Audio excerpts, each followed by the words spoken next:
नमस्कार दोस्तों। अगर आप आरआरबी ग्रुप डी 2025 की तैयारी कर रहे हैं और चाहते हैं कि आपका सिलेक्शन पक्का हो तो आप बिल्कुल सही जगह पर हैं। इस वीडियो में हम आपके लिए लेकर आए हैं आरआरबी ग्रुप डी के सबसे इम्पोर्टेंट एमसीक्यू जो बार बार एग्जाम में पूछे जाते हैं। तो वीडियो को ध्यान से देखें, हर सवाल को सॉल्व करें और अपनी प्रिपरेशन को एक लेवल ऊपर ले जाएं। आज के इस सेशन में हम चर्चा करने वाले हैं स्वतंत्रता आंदोलन से जुड़े कुछ महत्वपूर्ण प्रश्नों की। तो चलिए शुरू करते हैं। आज का पहला सवाल है, स्वतंत्रता के बाद भारतीय लोकतंत्र के समक्ष मुख्य चुनौती क्या थी? विदेशी आक्रमण, राजशाही की वापसी, राष्ट्रीय एकता और अखंडता बनाए रखना, औद्योगिक क्रांति। सही उत्तर हो जाएगा ऑप्शन सी, राष्ट्रीय एकता और अखंडता बनाए रखना।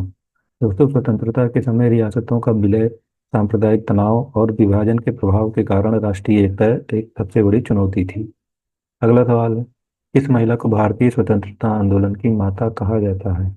Any Besant, Sarojini Naidu, Aruna Asaf Ali, madam Bhikaji कामा।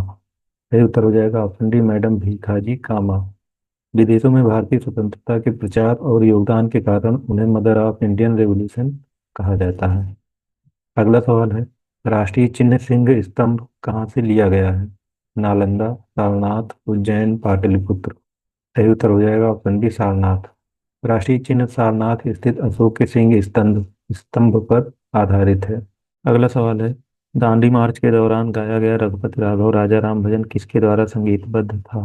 रविन्द्रनाथ टैगोर, विष्णु दिगंबर पलुस्कर, प्रेमानंद, राम प्रसाद बिस्मिल। सही उत्तर हो जाएगा ऑप्शन बी, विष्णु दिगंबर पलुस्कर। इस भजन को संगीत देने का श्रेय विष्णु दिगंबर पलुस्कर को है। अगला सवाल है, सारे जहां से अच्छा गीत को किसने संगीतबद्ध किया? पंडित नेहरू, रविन्द्रनाथ टैगोर, उस्ताद हाफिज अली खान, पंडित रविशंकर। सही उत्तर हो जाएगा ऑप्शन सी, उस्ताद हाफिज अली खान। यह प्रसिद्ध गीत उस्ताद हाफिज अली खान ने संगीतबद्ध किया था। अगला सवाल है, 1929 का कांग्रेस अधिवेशन जिसमें सविनय अवज्ञा प्रस्ताव स्वीकृत हुआ कहाँ हुआ था? नागपुर, कराची, लाहौर, इलाहाबाद। सही उत्तर हो जाएगा ऑप्शन सी, लाहौर। 1929 लाहौर अधिवेशन में पूर्ण स्वतंत्रता का प्रस्ताव और सविनय अवज्ञा की घोषणा हुई थी। अगला सवाल है, स्वतंत्रता से पूर्व रियासतों को भारतीय संघ में शामिल किसने किया? जवाहरलाल नेहरू, महात्मा गांधी, वल्लभ भाई पटेल, राजगोपालाचारी। सही उत्तर हो जाएगा ऑप्शन सी, वल्लभ भाई पटेल। वल्लभ भाई पटेल और बीपी मेनन ने रियासतों का एकीकरण कराया था। अगला सवाल है, क्लेमेंट एटली की घोषणा ने संसद में किस बात की घोषणा की थी? भारत विभाजन, पूर्ण स्वराज, भारत को स्वतंत्रता देने की मंशा, संविधान सभा का गठन। सही उत्तर हो जाएगा ऑप्शन सी, भारत को स्वतंत्रता देने की मंशा। दोस्तों, 1947 की एटली घोषणा में ब्रिटेन ने भारत को स्वतंत्रता देने की बात कही थी। अगला सवाल, भारत को स्वतंत्रता देने के समय ब्रिटिश प्रधानमंत्री कौन था? विंस्टन चर्चिल, क्लेमेंट एटली, मैकमोहन, रामसे मैकडोनाल्ड। सही उत्तर हो जाएगा ऑप्शन बी, क्लेमेंट एटली। तो क्लेमेंट एटली की सरकार ने भारत को स्वतंत्रता प्रदान की थी। अगला सवाल है, स्वतंत्रता प्राप्ति के समय कांग्रेस का अध्यक्ष कौन था? डॉक्टर राजेंद्र प्रसाद, जेबी कृपलानी, महात्मा गांधी, जवाहरलाल नेहरू। सही उत्तर हो जाएगा ऑप्शन बी, जेबी कृपलानी। अगस्त 1947 में इंडियन नेशनल कांग्रेस के अध्यक्ष जेबी कृपलानी थे। अगला सवाल है, कौन सा क्रांतिकारी जीवन के अंतिम समय में रामकृष्ण मिशन का स्वामी बना था? राम प्रसाद बिस्मिल, योगेंद्र शुक्ल, स्वामी श्रद्धानंद, बैरन गांगुली। सही उत्तर हो जाएगा ऑप्शन सी, स्वामी श्रद्धानंद। स्वामी श्रद्धानंद आर्य समाज और रामकृष्ण मिशन से जुड़े हुए थे और अपने अंतिम समय में रामकृष्ण मिशन के संचालक बने थे।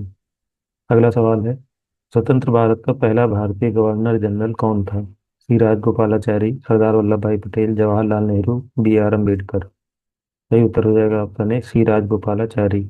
माउंटबेटन के बाद 1948 में वो पहले भारतीय गवर्नर जनरल बने थे। अगला सवाल है, भारत के प्रथम उप प्रधानमंत्री कौन थे? जवाहरलाल नेहरू, सी राजगोपालाचारी, सरदार वल्लभ भाई पटेल, लाल बहादुर शास्त्री। सही उत्तर हो जाएगा ऑप्शन सी, सरदार वल्लभ भाई पटेल। सरदार वल्लभ भाई पटेल देश के पहले उप प्रधानमंत्री और पहले गृह मंत्री बने। अगला सवाल है, नाथूराम गोडसे ने महात्मा गांधी को गोली कब मारी थी? 26 जनवरी 1948, 30 जनवरी 1948, 31 जनवरी 1948, 15 अगस्त 1947। सही उत्तर हो जाएगा ऑप्शन बी, 30 जनवरी 1948। इसी दिन गांधी जी की प्रार्थना सभा में नाथूराम गोडसे के द्वारा उनकी हत्या की गई थी। अगला सवाल है, 1961 में पुर्तगालियों से कौन सा क्षेत्र मुक्त कराया गया? दीव, दमन, गोवा, लक्षद्वीप। सही उत्तर हो जाएगा ऑप्शन सी गोवा।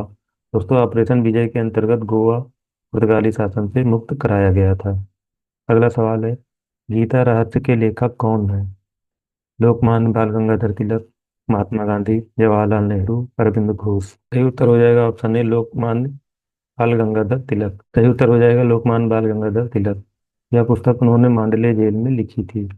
अगला सवाल है, प्रथम विश्व युद्ध में शहीद भारतीय सैनिकों की स्मृति में कौन सी इमारत बनी है?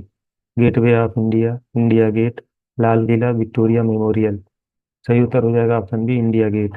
दोस्तों 1914 से लेकर 1918 तक के प्रथम विश्व युद्ध में शहीद हुए भारतीयों की स्मृति में इंडिया गेट बनाया गया था। अगला सवाल है, 1930 में चटगांव शस्त्रागार पर आक्रमण किसने किया?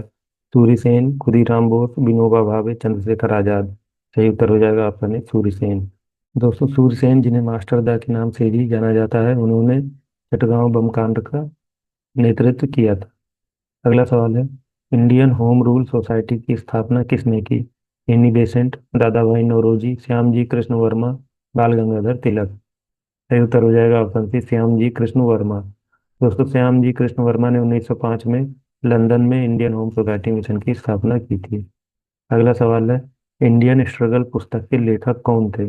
आरसी दत्त, महात्मा गांधी, सुभाष चंद्र बोस, जवाहरलाल नेहरू। सही उत्तर हो जाएगा ऑप्शन सी सुभाष चंद्र बोस। दोस्तों 1920 से 42 के कालखंड के दौरान यह उनके संघर्षों पर आधारित पुस्तक। अगला सवाल है, आजाद हिंद फौज की महिला रेजिमेंट किसके नियंत्रण में थी? कैप्टन लक्ष्मी सहगल, सरोजनी नायडू, अरुणा आसफ अली, भीखाजी कामा। सही उत्तर हो जाएगा ऑप्शन है कैप्टन लक्ष्मी सहगल। दोस्तों इसे झांसी की रानी रेजिमेंट भी कहा जाता है। अगला सवाल है, हिंदुस्तान रिपब्लिकन एसोसिएशन यानी एचआरए की स्थापना किसने की? चंद्रशेखर आजाद, भगत सिंह, राम प्रसाद बिस्मिल, मास्टर अमीर चंद। सही उत्तर हो जाएगा ऑप्शन सी राम प्रसाद बिस्मिल। 1924 में काकोरी षड्यंत्र के नायक राम प्रसाद बिस्मिल ने एचआरए की स्थापना की थी। अगला सवाल है, सर्वेंट ऑफ इंडिया सोसाइटी की स्थापना किसने की थी? गोपाल कृष्ण गोखले, बाल गंगाधर तिलक, रविन्द्रनाथ टैगोर, सुभाष चंद्र बोस। सही उत्तर हो जाएगा ऑप्शन ए गोपाल कृष्ण गोखले। सन 1905 में गोपाल कृष्ण गोखले ने इसकी स्थापना की थी। अगला सवाल है, भारत विभाजन परिषद का अध्यक्ष कौन था? सरदार वल्लभ भाई पटेल, लॉर्ड माउंटबेटन, जवाहरलाल नेहरू, मोहम्मद अली जिन्ना। सही उत्तर हो जाएगा ऑप्शन बी लॉर्ड माउंटबेटन। दोस्तों भारत विभाजन योजना को अंतिम रूप लॉर्ड माउंटबेटन के द्वारा दिया गया। वही भारत विभाजन परिषद के अध्यक्ष थे। अगला सवाल है, भारतीय स्वतंत्रता अधिनियम कब पारित हुआ था? 1945, 1946, 1947, 1948। सही उत्तर हो जाएगा ऑप्शन सी 1947। ब्रिटिश संसद ने 18 जुलाई 1947 को इस अधिनियम को पारित किया था। अगला सवाल है, तीसरा गोल मेज सम्मेलन कब हुआ? 1930, 1931, 1932, 1933। सही उत्तर हो जाएगा ऑप्शन सी 1932। अगला सवाल है, दूसरे गोल मेज सम्मेलन के समय वायसराय कौन था? Lord Irwin, Lord Willingdon, Lord Linlithgow, Montagu. सही उत्तर हो जाएगा ऑप्शन है लॉर्ड इरविन। दोस्तों 1931 में दूसरे सम्मेलन के दौरान वह ही वायसराय थे। अगला सवाल है, भारत सरकार अधिनियम 1935 किस सिद्धांत पर आधारित था? विकेंद्रीकरण, संघवाद, पूर्ण लोकतंत्र, सैन्य नियंत्रण। सही उत्तर हो जाएगा ऑप्शन बी संघवाद यानी फेडरेशन। 1935 का अधिनियम प्रांतों और केंद्र के संघीय ढांचे पर आधारित था। तो दोस्तों आज के आरआरबी ग्रुप डी एमसीक्यू यहीं खत्म होते हैं। उम्मीद है आपको यह वीडियो आपकी तैयारी में जरूर मदद करेगा। अगर आपको वीडियो अच्छा लगा हो तो लाइक, शेयर और सब्सक्राइब जरूर करें, ताकि आने वाले और भी इंपॉर्टेंट एमसीक्यू और एग्जाम अपडेट्स आप तक सबसे पहले पहुंचे। मिलते हैं अगले वीडियो में नए सवालों और नई जानकारी के साथ। तब तक के लिए best of luck for your exam. धन्यवाद।